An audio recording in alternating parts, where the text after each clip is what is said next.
chats know the meters are going up. Yeah, Ending Walker's fans, international fans have been insane. I see you pulling out your phone. I see the ones coming out on the Twitch chat on your end right now. There you go. I know. Hey, listen, don't expose me like that. I don't like it. I'm not the person that's made 40 billion accounts. You have to support your homies. What do you mean? I respect it. This is going to be fantastic. So, for those of you who don't know, if you are just tuning in just for the top 8, Ending Walker lost in pools, and that was to John Takeuchi's Rashid.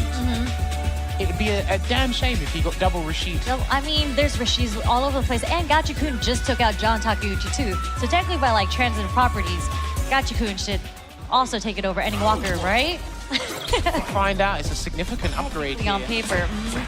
But listen, he is amazing. One of the best young players, hey, probably one of the best players in the world. But his losers run has been including, you know, beating Kakuma, Fujimura, Bonchan, Hotdog, and Lashar in the mirror here. Can he maintain that momentum? Have a losers run like Idon did last week, so. Insane, yeah, definitely taking out Lashar in the mirror match, so let's see how he does against GACHIKUN. Well, Big Bird likes to think that I think Rashid does really well in this matchup because I think the Japanese approach this wrong. They have to be extra aggressive, a little bit more aggro because of their style. You think Ed does really well in a lot of his matchups, but I think Rashid, he can turn things around a little bit. Yeah, I mean, from what we saw in the first round, GACHIKUN was in there offensively. He didn't even give Ending Walker any space to breathe, so I think you're right. The way that GACHIKUN is approaching it in the first round was very accurate, but look at this, Ending Walker it's now his turn. He's working on it perfect. Look at that. The conversions this guy has, the creativity he has in the juggle system with this character is going to be insane. And he didn't choose to lose level 3 there. Yeah, interesting. That's fine that he preserved the bar, but he didn't use level 3 or even level 2 to try to put him near burnout and try and take his chances. I guess he was thinking ahead. I'm myopic sometimes. Yeah. I'm short-sighted. He's thinking long-term. I think it was long-term because even if he had spent the drive there, it was still a huge hill to climb to win that round. So might as well move to the next round with all 3 bars. Women. And there's a delay. Crouching medium kick is fantastic against top players because they love their delay tech, especially GACHIKUN. It's one of his bad tendencies. Snatcher, okay, Odie makes sure to get him off of him. No tornado yet. After this next sequence, he should call it. Nice with punish with the stand medium kick. Oh, what a block on the reversal. Dead. Yeah, he's dead. He's dropping all that. He's cashing out. There you go. He took the risk there, but because that's a 13-frame reversal, one of the slowest in the game, it does come at a price. And boy, does your health bar know about that price. And he died with full super meter there, Sherry. So unfortunate. Very unfortunate, but again, this is the first of 3. So if you need to give up the first game just to kind of figure out and let your opponents know that you are willing to wake up Odie reversal, might as well let them know, even if it's to lose the game. You don't want to have a over-reliance on that lovely backdash there with the sway on the kill rush. Nice, perfect clear on Snatcher, and that is a punish. That was such an early DI coming from Ending Walker. Like Rashid's fireball, the whirlwind shot is actually susceptible to DI, so you've got to be careful at the range if you do it. Sky high with that heavy spinning mixer. Higher there, but takes a throw. Huge life lead on Ending Walker's end. Back throw. Charging up, I like it. Being very patient, being vigilant towards that approach, and he beat into the punch there, and that should get him the round in this game too. I love that calculated approach and using the maximum distance of that crouching medium kick to clip him before the whirlwind shot came out. Yeah, Ending Walker was like, you are not about to throw 3 tornadoes in front of my face. I'm going to walk up and check that. Walking away from the Snatcher. Go charging up, using the air current there, and beats him to the punch once again. He's identified. He's allowing GACHIKUN to think he can charge the whirlwind shot before he actually puts out his fangs and catches him. And what a wake-up jump forward. Pull him in. No clear on the Snatcher there, but what a jump in. And are we going to see the Yusara? Straight to the corner here. Can he get the one-framer? He needs the one-framer here. And he gets it for the safe jump. Oh, what a beautiful conversion. Delay, and then he's going to side swap maybe. No, is it going to be? Level 3. He's going to lock him up in the chamber, and he's going to regenerate as much drive gauge as possible here. He's actually in a good spot, Ending Walker, but he's got to be cognizant of the space he gives GACHIKUN. Yep, because if he lets GACHIKUN read the perfect parry, that's going to be enough.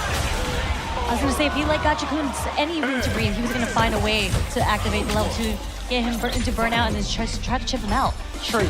One thing that Ending Walker and Problem X are exceptional at, they actually practice a fair bit, is perfect carrying lights in that, that 3-chain or the maximum 3-chain light string. And a lot of players are not expecting him to do that in dire situations like that. Yeah, I actually saw him doing that against Zen earlier, against the Bison, but Let's see if GACHIKUN recognizes that happen. Walker throw instead. Kind of hit conversion into the Eagle Spike, follows it up with a throw, and again, you can't charge up because at the start's like total 53 frames. Yeah. That whole sequence Ending Walker's doing will catch you and punish you in time. Yeah, and that's a great reaction from Ending Walker's end, so I'm wondering if GACHIKUN's going to switch it up. Oh, what a check on the drive rush. Almost 2 bars into the Yasar. I don't think Yasar's going to be needed here. He's going to have to end it with an overhead or something. Oh, there it is. Commentator's curse. And he's going to get a safer conversion here.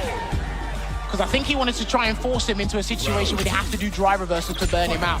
Doing crouch fierce, I see JB do this a lot. Crouch fierce into Yasar is very good at forcing people to spend their drive gauge on their own volition. Yeah, and it was off a hit confirmation too. Or he's going to do it regardless. Who knows? Either way, it worked. Good check there with his standing fierce. 10 frame startup on that move. It's actually okay for a scenario like that. Nice dash forward to escape the jump pressure. Again, what were we talking about before? That crouching meeting kick. Actually countering GACHIKUN's bad habit of doing delay tech. He's got to let the guy grab him sometimes, but not in this situation. Oh yeah, I said not in this situation. Yeah, tried to tap parry in the wake up and got punished counter with the throw, and just sprinkling in those lights just to close out the round. He's only used one EX spinning mixer on defense, but he still believes in delay tech actually being pretty good, but that's a punish there into the Psycho Blitz. Yeah, a little too late for that whip punish there with the sweep.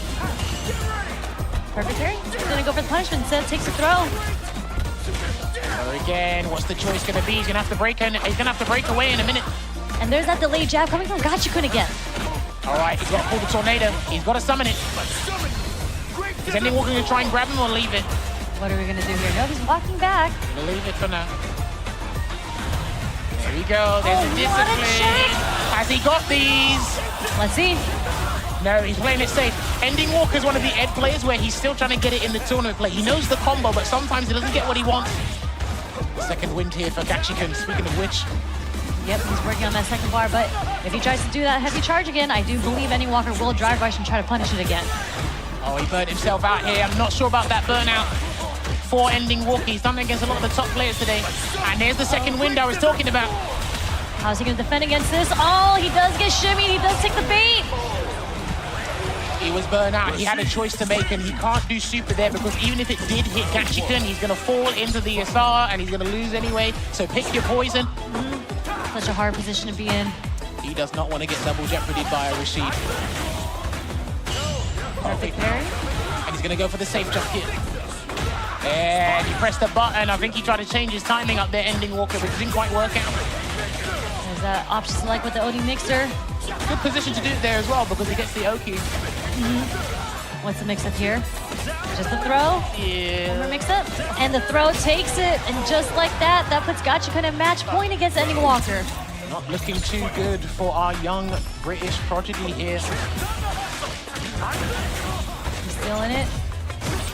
GACHIKUN's played this really well, and I mean, there's basically an ocean of head players in Japan at the highest level. That drop. Well, I'll tell you what, Ending Walker knows, and he capitalized on the punishment, and there's a shimmy as well. Once again, he's going to have to literally go to that well a bit too often. Oh, the audacity on this cheeky.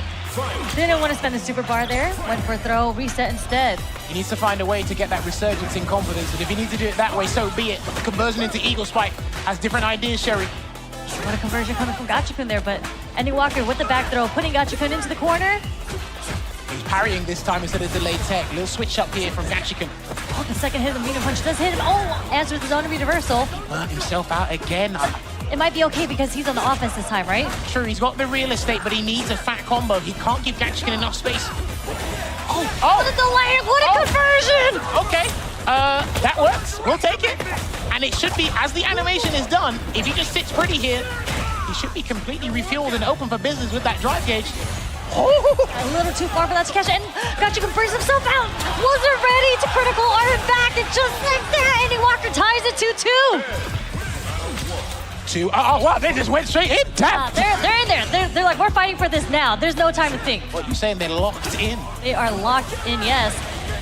All right, you know what? All plans are out of the window. These guys are slugging it out. Yeah, all plans are out the window, baby.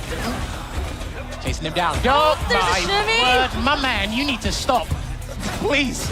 I don't know. I feel like this is kind of where ENDINGWALKER shines when it gets really fast-paced like this in the scrambles. I feel like ENDINGWALKER is always really, really good in scrambles. He's got Tekken, yeah, he knows that he can't lose this round via a whiff throw. Not again. Oh, there's a perfect parry. That is the punish. Well, he's going to have to change the conversion. Oh, no, it missed. I think he wanted the psycho uppercut and it didn't come out. We're trading. Okay. Gets cut by the low. Looking good. What a turnaround. He's actually been doing really well in those drive rush kinds of situations and making sure GACHIKUN can't walk away or backdash by clipping him with those lights. Trading in the air, okay. Yeah. Yep. Oh, it was slightly delayed that time. Good check. GACHIKUN is going to have to throw everything in the kitchen sink at this point. No one punished. There's that OD mixer. Option select once again. Tried a perfect parry with Psycho Knuckle, didn't quite work out. So ENDINGWALKER's making sure he stays as close to him as possible. And he actually couldn't reap the rewards there, but GACHIKUN did instead. No, this is it. This is it. Yeah, and he's going to go for the maximum damage here, spend all the bar. And there you have it. That was actually a clean starter there. Getting that punish counter on the Arabian Cyclone. The medium version will allow that conversion there. Overhead. Very optimal. And now we're down to the last round for both players. Sitting both on 3 bars. Funny that. Oh my god, he canceled it early too, but the OD mixer still hit. ENDINGWALKER needs to get out of this corner in some way, shape, or form. And the counter hit conversion, and he will go into the level 3, the Altair. And unfortunately, he's burnt out and he scratched his head. He scratched his head. He's only got 2 options. It's do or die. Take your pick, young man. Yep. He answers with a wake up blow, and that is going to be a counter hit. He did try to. I think he did try to cancel into something. That was a counter hit. I think he might have missed a super there. That was actually the only option he had, or one of the few options he had. And I think he's trying to tell him what he tried to do. Yeah. He might not have had enough. There might not have been a big enough counter.